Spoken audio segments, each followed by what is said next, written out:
So, hi, welcome to When Life Gives You Lemons podcast and Making the Lemonade YouTube channel. Our, can you believe this is our second year? I can't believe that the first year went quickly, and yes, we did get better during the first year. Yeah. Because we knew absolutely nothing when we started, and we just basically followed a bunch of YouTube videos, which all said the same thing in common. Just start doing it. Yeah, the more you do it, the better you'll get. And that we feel more comfortable doing it now. So we're adding to our little bundle here with the YouTube channel.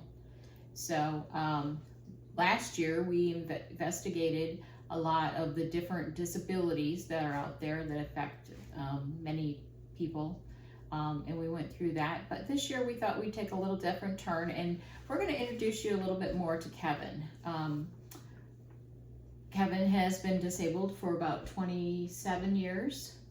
And we're going to go into 10 questions that kind of delves into how it started, what happened, and you'll see as the questions go along. But welcome, Kevin.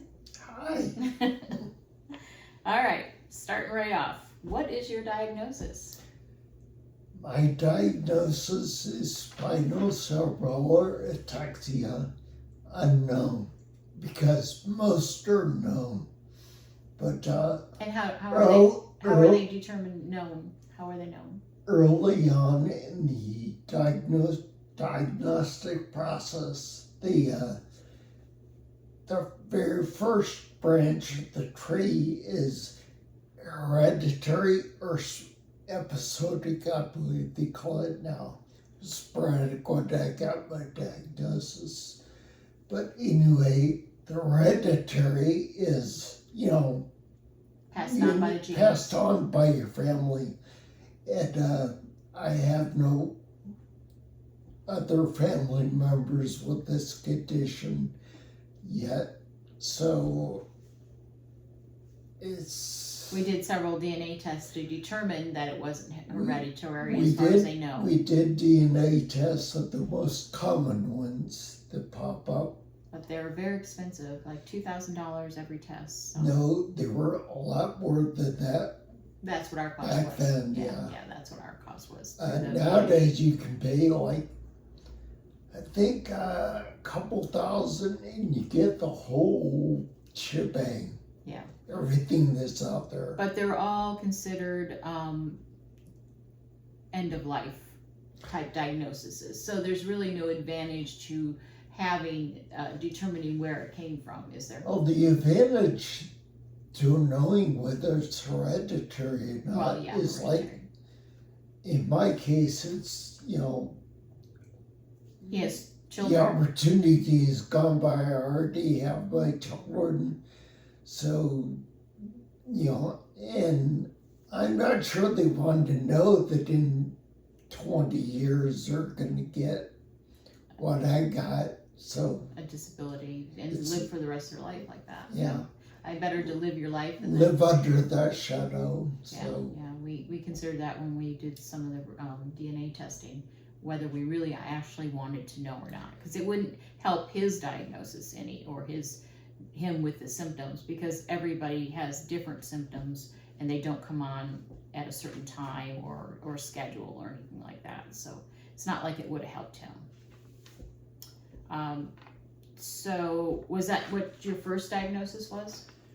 Well, it depends. The first accurate one, yes, but when there were a couple other doctors who were trying to chase down multiple sclerosis first, but multiple sclerosis produces lesions on your brain in your cerebrum, and they couldn't find any lesions, so they're eventually I got to one doctor who said this just going to be a new variant of MS that doesn't cause lesions. So we spent 3 years of diagnostic.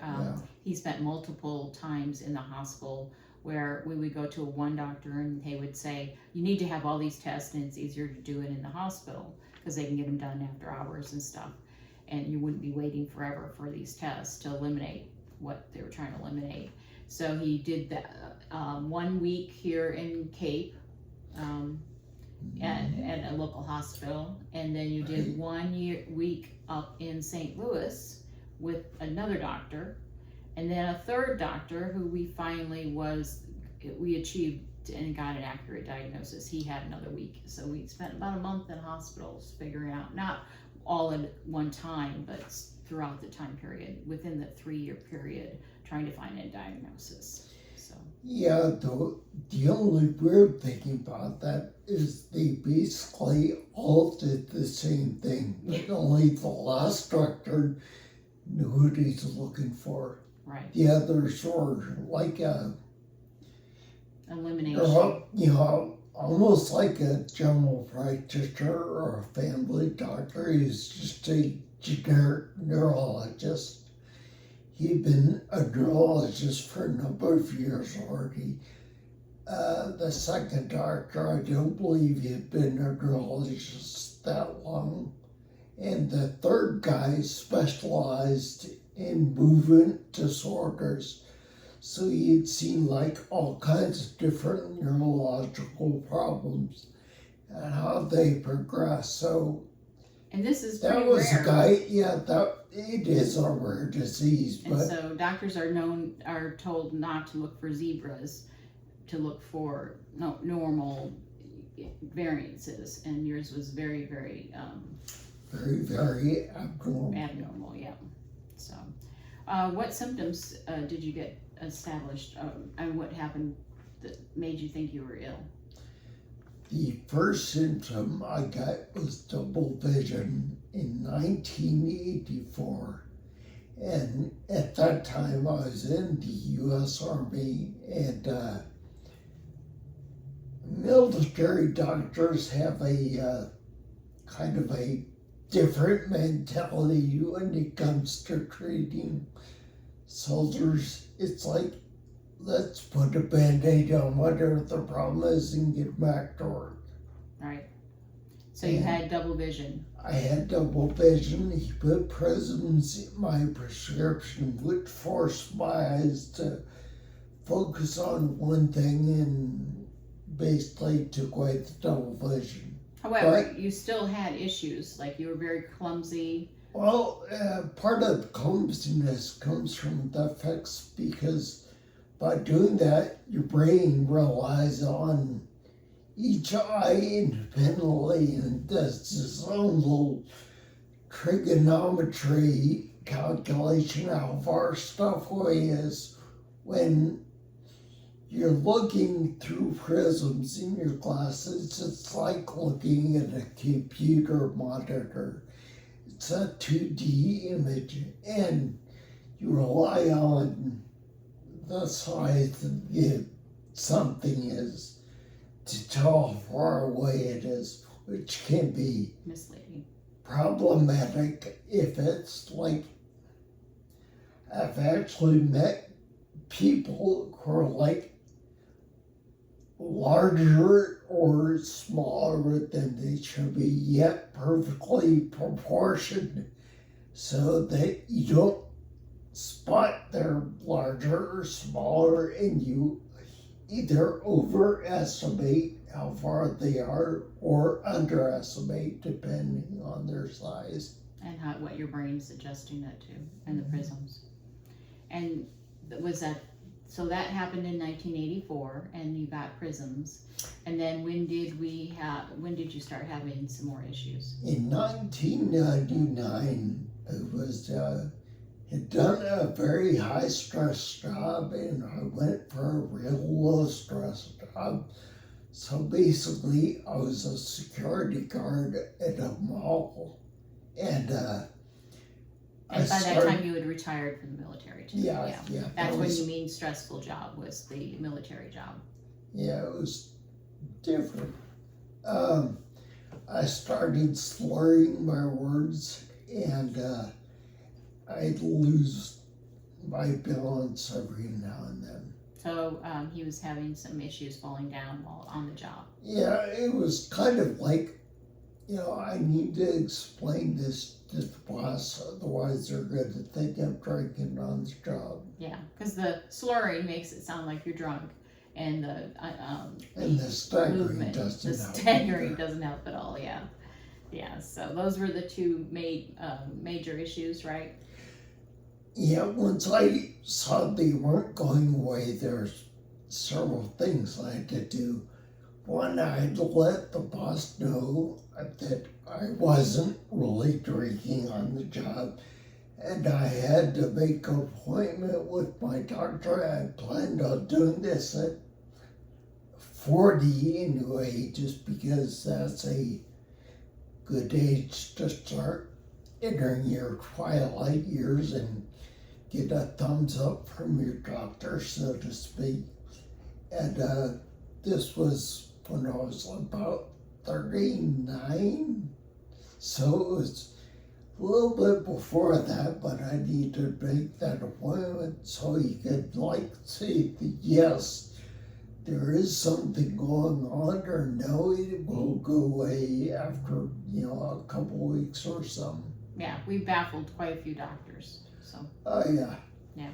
And of course, we went through a lot of doctors who said, I don't really understand what's going on, so I'll give your referral to somebody who does. Right, there's a lot of transferring. Yeah. Yeah.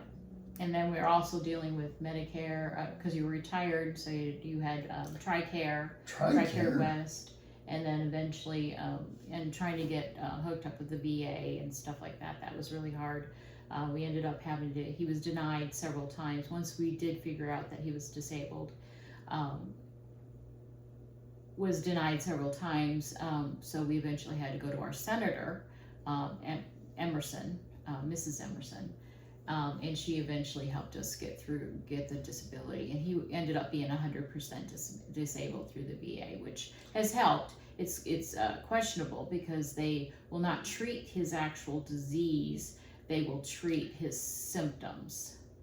To be honest about this, there is no treatment for the disease, only the symptoms. But things come up because of the symptoms. Yeah, one of the hereditary SCAs, known as Friedreich's ataxia, is doing trials on the drug right now. And they are, that is by far a more serious form of ataxia than I have. It affects your circulatory system a lot of times before you even have any other symptoms. So yeah, but the VA does handle like his cholesterol, because he's in a chair and cannot exercise anymore. He does have diabetes. It is pre-diabetic, and we're working on that. So all that stuff the VA will handle. But they will not provide him with he has to have a drug called clozapam, which stops his tremors, because he actually has muscle tremors, which are painful and also cause other issues like falling down, hurting himself in other ways. He's had a broken hand, a broken shoulder, he's ripped his rotary cuff. He fell down, hit his knees, and had a ripped, what was the knee? ACL. He ripped his ACL. So there was things that happened because of the disease, and those are they do handle a lot of that stuff. So that's very helpful. So how do you think you've dealt with your symptoms? I suppose you want something more than badly. No, I don't think you've done badly. Each case is individual. I mean, it was very, getting the diagnosis was heart-wrenching when you were in your late 40s or early 40s. So, and at that time, for about 5 years, we were told he would only live for 5 years, until we went further and further into the investigation and finding the actual cause. He was given a 5-year death sentence. So that was heartbreaking. Wasn't fun. Yeah. There's a lot of things, and we had a very young child, and we had two boys that were in their 20s. So it limited a lot of stuff that he was able to do with his daughter and also his older sons. Traveling was harder. Communicating via the phone got difficult via the faraway children, and not going out and playing outside with our daughter and stuff like that. It is very difficult to carry on a conversation on the phone when you don't speak clearly. Right. In our state, we have what's called 711 services, basically dedicated to hearing impaired persons.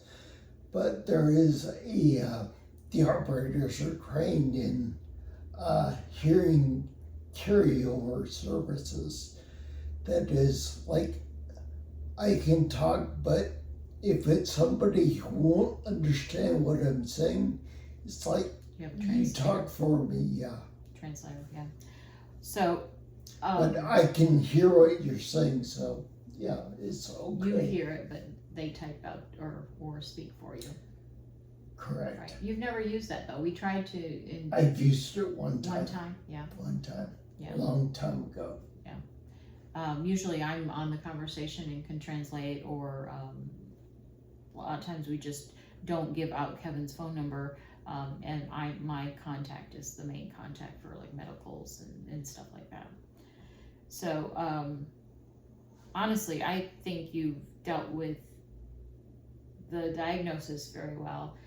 Early on, you were able to stay out of the wheelchair for a very long time, almost 10 years, because you looked into other things to try to help. You were told that if you don't use it, you will lose it. And so you started, what is the martial arts? Basically, when I first found out that this is going to alter the rest of my life and only get worse, and I need to use it or lose it, I went to a local martial arts school who specialized in disabled students. Adaptation. Yeah, adaptive martial arts is what they call it. Because, basically everybody with conditions is a little bit different. So, yes, you may be in a wheelchair, but I guarantee that if you get 10 or so people in wheelchairs, they're all in there for different reasons.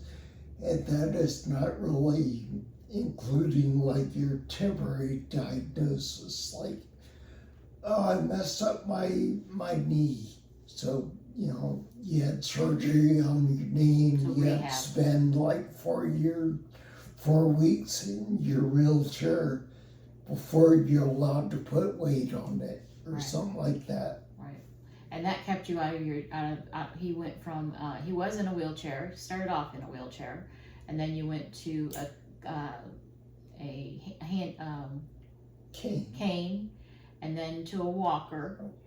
And then eventually it got so, after a couple of falls, we determined it was best if he went back into the chair. But he was able to stay out of it for a good 10 years. And that was because he was keeping the strength up in his arms and legs and stuff like that. That's very important because all his transferring is done via his arms.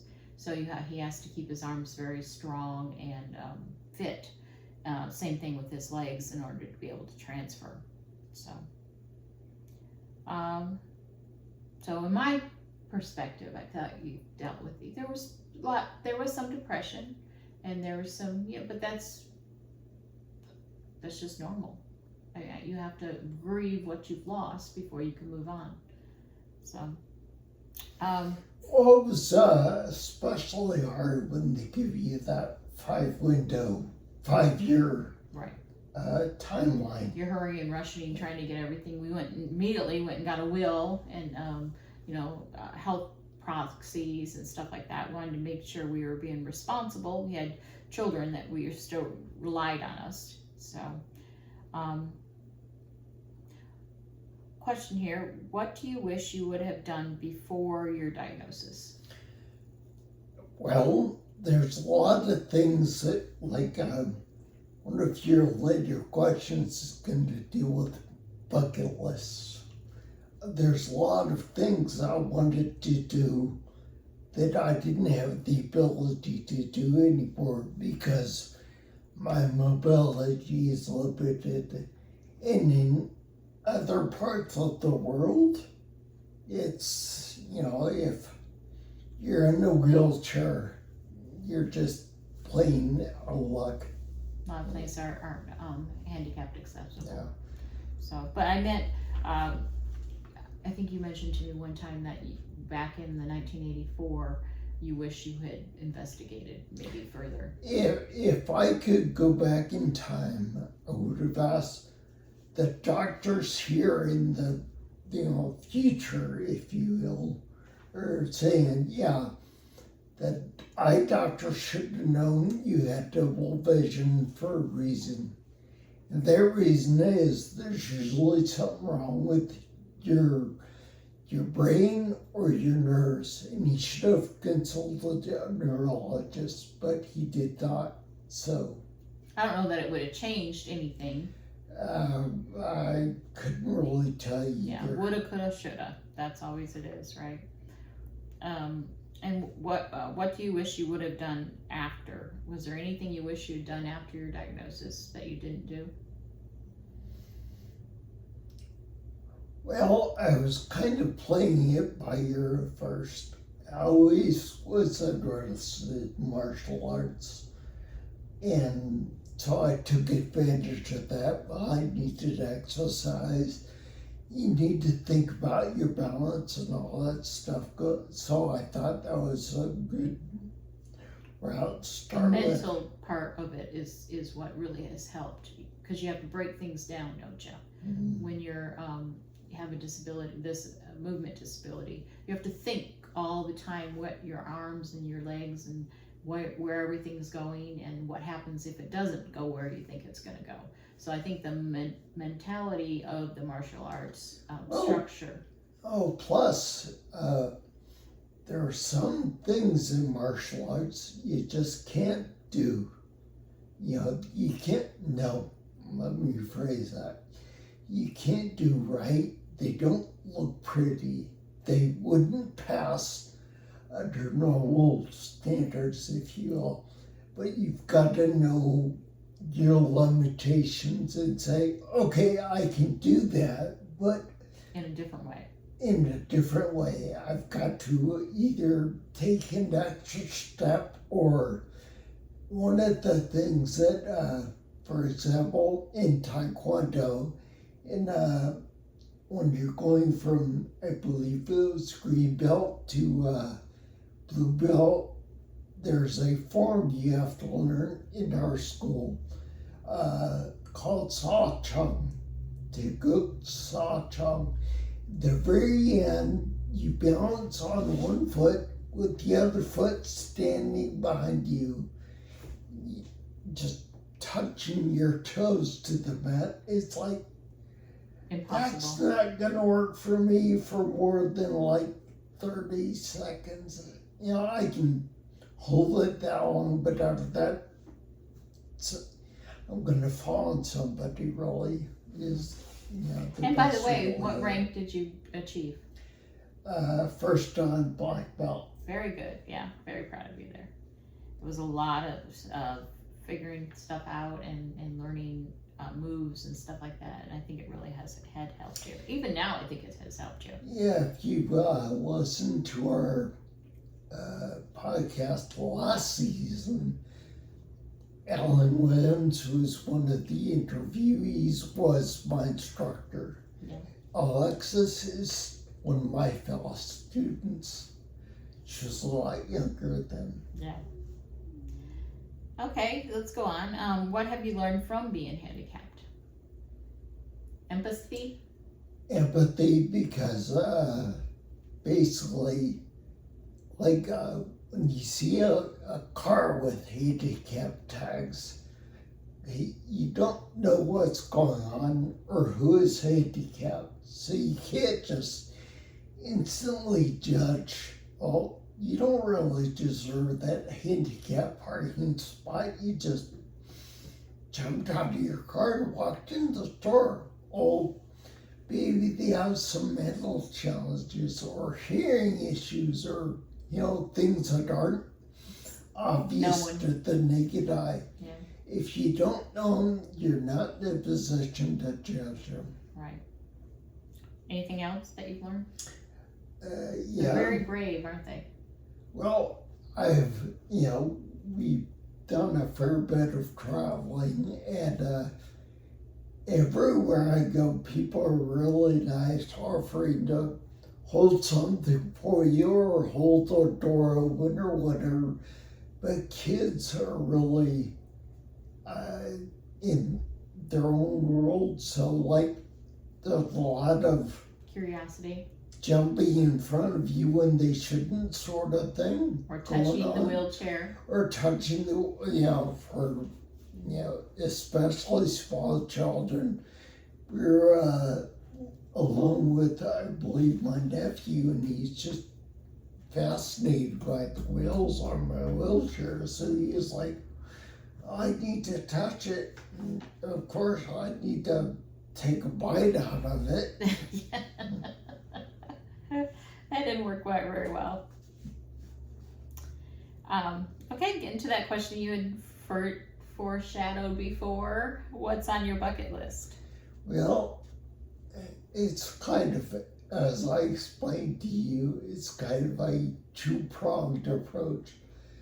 I have what was on my bucket list that, there are a few things I can't do anymore.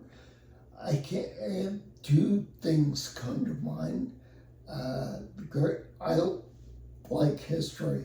I believe I've already explained that before on our podcast, but I really would have liked to have seen the Great Pyramids of Giza, and then I also like the Mayan city of Machu Picchu, and those are kind of like out of the question now. Because you don't just want to go there and look, you want to actually get involved and do a little bit of exploring. Exactly. And there's caves that you'd like to gone into and stuff like that.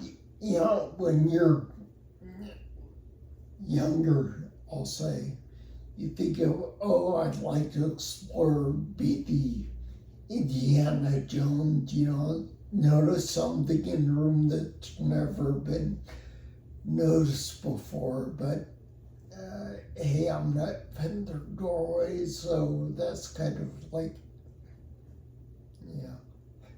but we've done quite a bit of traveling, and we've been able to add to some of the bucket list stuff.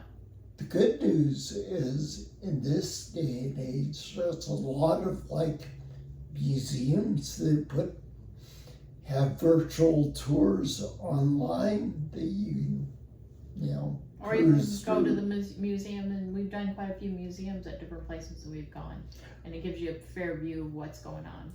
And museums are usually fairly safe bet for handicapped people. And there's more and more stuff every day. There is, as we met with the we were at the Apple store the other day, and one of the big things that are, for sale in Apple in 2024 is the virtual reality system. That was really cool. Built in, and eventually I'm sure you'll be able to get those online museum tours I mentioned via virtual reality. You'll be seeing stuff. Yeah, I think there is some. I think there's some now that you can actually do. Okay, what do you think is the most difficult thing from your diagnosis and in dealing with your symptoms too? What's your most... You told me about the bathroom thing the other day. the bathroom. Well, getting up in the middle of the night and having to That think was an through. example, dear. Right, yeah. Like, I get where you're asking now, okay?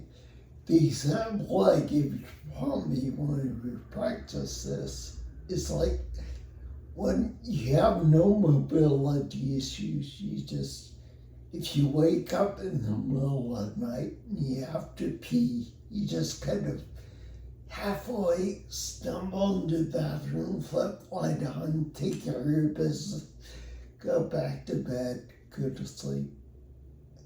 No, it doesn't work that way when you're handicapped. It's like, crap, I gotta pee. So that means I have to get in the wheelchair. To do that, I need to first put my feet on the floor, sit on the bed, slide down, grab the footboard, stand up, turn around, put my butt in the wheelchair seat so I don't fall, put the arms down so I don't fall out the wheelchair. You get Get my drift. it's multiple things that he's thinking Like just to dozens get to of puzzles you have to solve getting there and back. By the time you get back, you're wide awake. because you've Your just mind done is active because you've already been using this quite a bit. It's like, I'm not gonna fall back to sleep right away, am I? and that happens with everything you do. So it's mind taxing. By the end of the night, you're exhausted because that's what he does every single day for just simple movement. He has to think through each little process in order to get there successfully. And the success is not to hurt himself any further. So.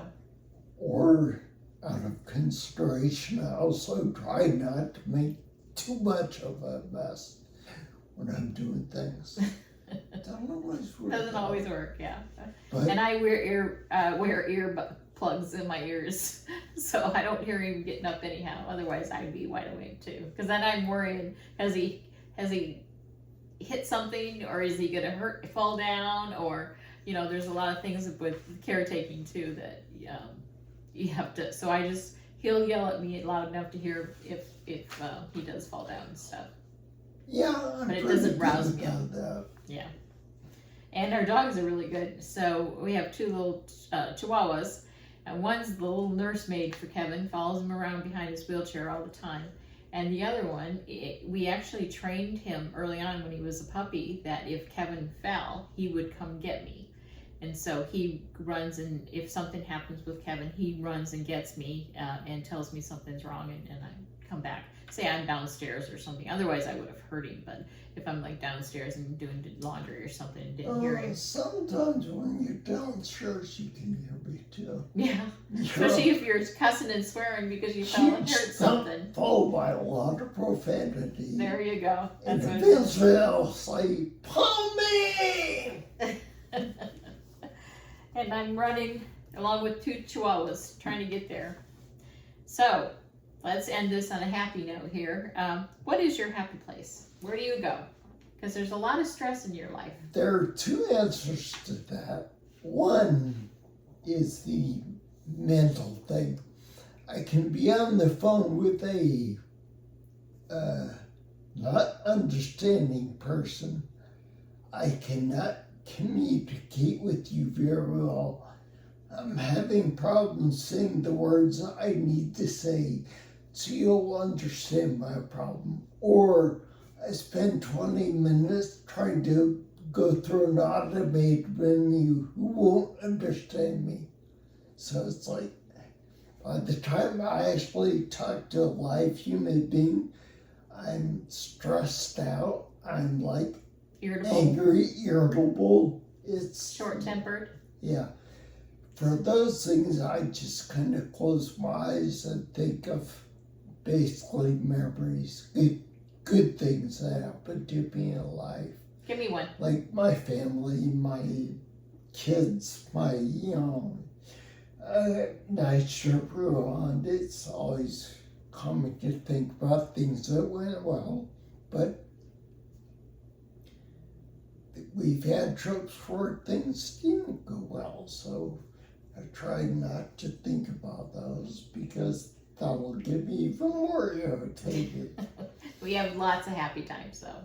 Physically, the best release for anger is usually commonly exercise. Well, I'm not really in a position to exercise as much as I used to. And I used to, when I exercised, to be a martial arts that used to accommodate that stress physically. But lately I've been looking into like chair yoga to chair tai chi, just different things that, yes, I still remain seated, but I still get some exercise benefit out of. Because it's not just the exercise, it's the part that it relieves, gives you what is it called? Oxycodone, whatever it is. It's not oxycodone. No, it's not oxycodone. You wish it was that, yeah. But anyways, it releases happy hormones and stuff like that. So he needs to do more of that, though. So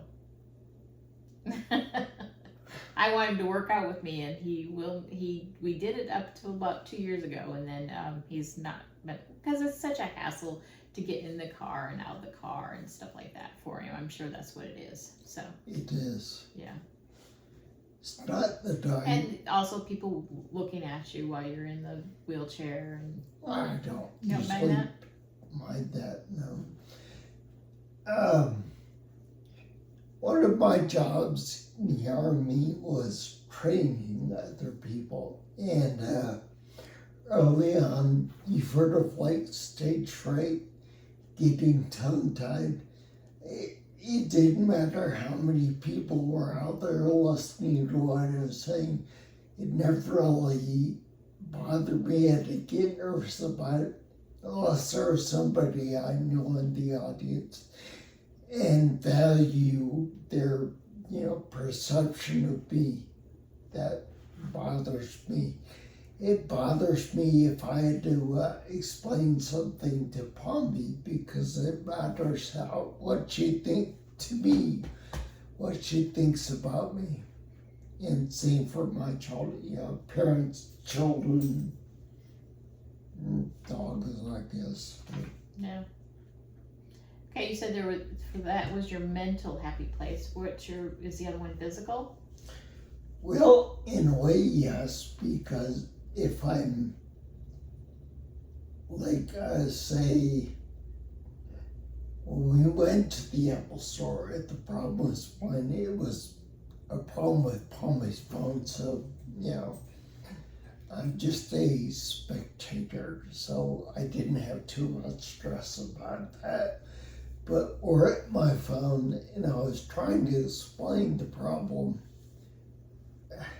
or for example, some with my computer, I'm trying to explain over the phone to the manufacturer what is wrong. It just puts you in a kind of weird headspace. It's irritated, but... So what do you do when it's a physical? Same thing? Think of happy places you've been, or... Oh no, I like to have a little fun. Oh yes, I remember this. Go ahead. Kevin's usually, sarcastic, by the way. He has a very weird sense of humor, sarcastic sense of humor. So you have to know that. Now go. They'll understand it now. I'll give you an example, okay? For a long time, I was doing physical therapy on this hand. Because he broke his hand and he had to have a surgery on it. But there's only one lady who does physical therapy specializing on the hands. Well, there's not just one, but she's an expert. She's the expert everybody goes to, yeah. It's, if something involves physical therapy on the hands, every doctor in our area calls this lady. Well, And he's had extensive problems with that hand for a long time. So he's been going to her for about 3 years. So you have to understand the relationship there. Yeah. yeah, she gets me. She gets my weird sense of humor and all that. But part of her job as the one and only hand specialist is our local university is Southeast Missouri State University. And they have a physical therapy Division, of course. I want to say program. Yeah. It might just be a class. I don't know. All right. I haven't really delved into what they offer, but part of that is the students have to go out and speak to various physical therapists that find out the ins and outs or, potential problems of the field before they get into it, so to speak. And one guy, I remember this, he, had made an appointment to shadow Donna, and she was explaining things like why we put our hands in paraffin, why we have heat to warm up, why we do this exercise, all that. And so we went a little bit long over a period. And basically the guy is just, processing, okay, I'm learning all this stuff, but what I really want to ask, he waited for Donna to, because she was running behind her or something, I guess she had to talk to the lady to, take care of her appointments or whatever. And he said, real soft, so nobody else could hear him, hey man, why are you in the wheelchair? That's when I get really full of stress. Well, there was this UFO and they tried to shoot at it, but they hit the satellite. It came down and hit me out of the blue. And So you like messing with people. yeah, basically.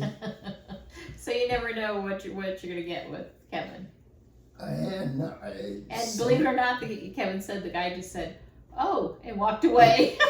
yeah, most people kind of realize you're having a little fun at their expense. Yeah. And they'll either,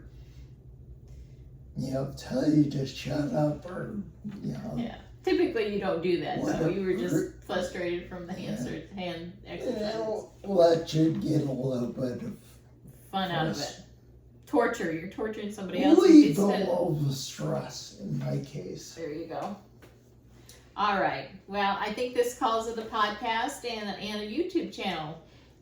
We will get back with you next month, and I'm not sure what we're going to do next month. Do you know? I have a couple ideas, but we haven't talked about it. No. Okay. Well, it'll be a surprise to you and me both. All right. Thank you for joining us. Bye, everybody.